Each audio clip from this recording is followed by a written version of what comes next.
কুসুমপুর গ্রাম, সেই গ্রামের একটা খুব সুন্দর নিপাট বাড়ি বা বসবাস স্থান, তার নাম হচ্ছে অযোধ্যা ভবন। আর এই অযোধ্যা ভবনের জগন্নাথ মুখার্জি আর কৌশল্যা মুখার্জির একমাত্র সন্তান রঘুনাথ মুখার্জি, অর্থাৎ খোকা। গ্রামবাসীরা সবাই তাকে, মানে কুসুমপুর গ্রামবাসী সবাই তাকে আদর করে খোকা বাবু বলে ডাকে।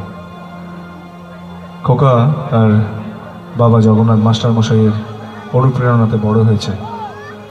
মানুষকে মানুষ জ্ঞান করে, অহংকার নেই, সত্য বলতে কখনো দ্বিধাবোধ করে না, সেটা অপ্রিয় সত্য হলেও সে সবসময় বলে।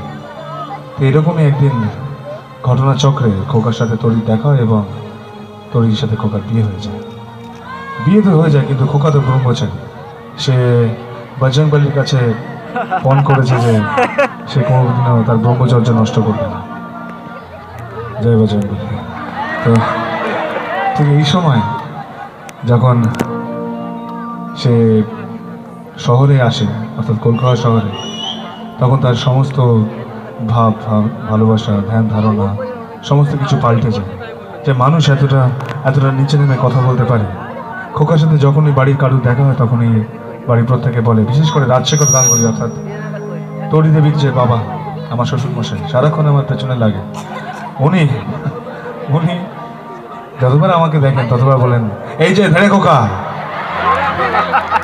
তুমি আমার মেয়ের যোগ্য নও, তুমি একটা অশিক্ষিত, কত টাকা রোজগার করো তুমি, তোমার মেয়েকে কি খাওয়াবে? এই গাঙ্গুলি পরিবার, এই গাঙ্গুলি পরিবারকে তুমি পালতে বুঝতে পারবে?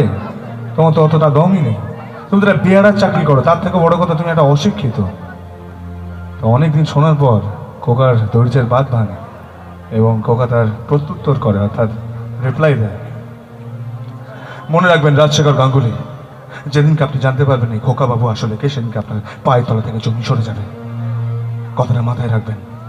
আর মানুষকে মানুষ জ্ঞান করুন, বড়দেরকে শ্রদ্ধা করুন, ছোটদেরকে ভালোবাসুন।